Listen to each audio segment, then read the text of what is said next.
کلام مقدس عہد نامہ میں سے مقدس پطرس کا پہلا عام خط، اس کا پہلا باب۔ تمہید۔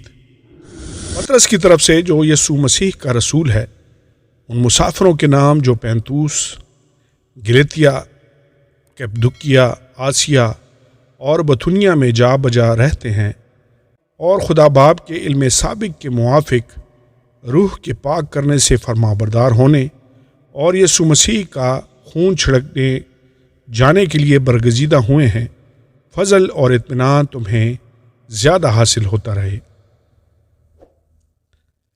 زندہ امید۔ ہمارے خداوند یسوع مسیح کے خدا اور باپ کی حمد ہو، جس نے یسوع مسیح کے مردوں میں سے جی اٹھنے کے باعث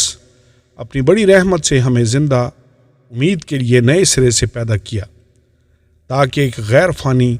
اور بے داغ اور لازوال میراث کو حاصل کریں۔ وہ تمہارے واسطے جو خدا کی قدرت سے ایمان کے وسیلہ سے اس نجات کے لیے جو آخری وقت میں ظاہر ہونے کو تیار ہے، حفاظت کیے جاتے ہو، آسمان پر محفوظ ہے۔ اس کے سبب سے تم خوشی مناتے ہو، اگرچہ اب چند روز کے لیے ضرورت کی وجہ سے طرح طرح کی آزمائشوں کے سبب سے غمزدہ ہو، اور یہ اس لیے ہے کہ تمہارا آزمایا ہوا ایمان جو آگ سے آزمائے ہوئے فانی سونے سے بھی بہت ہی بیش قیمت ہے، یسوع مسیح کے ظہور کے وقت تعریف اور جلال اور عزت کا باعث ٹھہرے۔ اس سے تم بے دیکھے محبت رکھتے ہو، اور اگرچہ اس وقت اس کو نہیں دیکھتے تو بھی اس پر ایمان لا کر ایسی خوشی مناتے ہو جو بیان سے باہر اور جلال سے بھری ہے،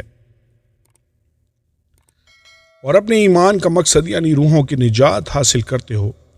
اسی نجات کی بابت ان نبیوں نے بڑی تلاش اور تحقیق کی جنہوں نے اس فضل کے بارے میں جو تم پر ہونے کو تھا نبوت کی۔ انہوں نے اس بات کی تحقیق کی کہ مسیح کا روح جو ان میں تھا اور پیشتر سے مسیح کے دکھوں کی اور ان کے بعد کے جلال کی گواہی دیتا تھا، وہ کون سے اور کیسے وقت کی طرف اشارہ کرتا تھا۔ ان پر یہ ظاہر کیا گیا کہ وہ نہ اپنی بلکہ تمہاری خدمت کے لیے یہ باتیں کہا کرتے تھے، جن کی خبر اب تم کو ان کی معرفت ملی، جنہوں نے روح القدس کے وسیلہ سے جو آسمان پر سے بھیجا گیا تم کو خوشخبری دی، اور فرشتے بھی ان باتوں پر غور سے نظر کرنے کے مشتاق ہیں۔ پاکیزہ زندگی گزارنے کی تلقین۔ اس واسطے اپنی عقل کی کمر باندھ کر اور ہوشیار ہو کر اس فضل کی کامل امید رکھو جو یسوع مسیح کے ظہور کے وقت تم پر ہونے والا ہے، اور فرما بردار فرزند ہو کر اپنی جہالت کے زمانہ کی پرانی خواہشوں کے تابع نہ بنو،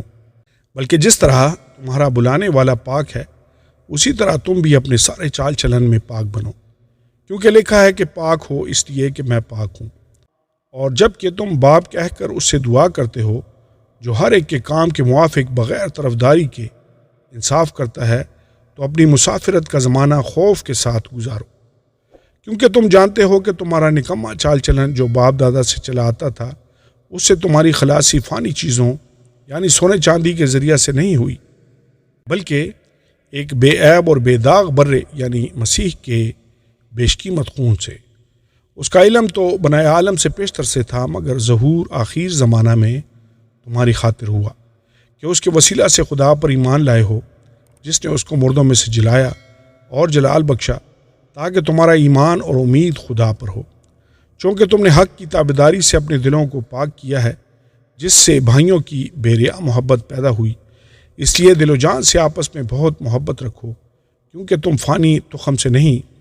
بلکہ غیر فانی سے خدا کے کلام کے وسیلہ سے جو زندہ اور قائم ہے نئے سرے سے پیدا ہوئے ہو۔ چنانچہ ہر بشر گھاس کی مانند ہے، اور اس کی ساری شان و شوکت گھاس کے پھول کی مانند۔ گھاس تو سوکھ جاتی ہے اور پھول گر جاتا ہے، لیکن خداوند کا کلام ابد تک قائم رہے گا۔ یہ وہی خوشخبری کا کلام ہے جو تمہیں سنایا گیا تھا۔ آمین اور آمین۔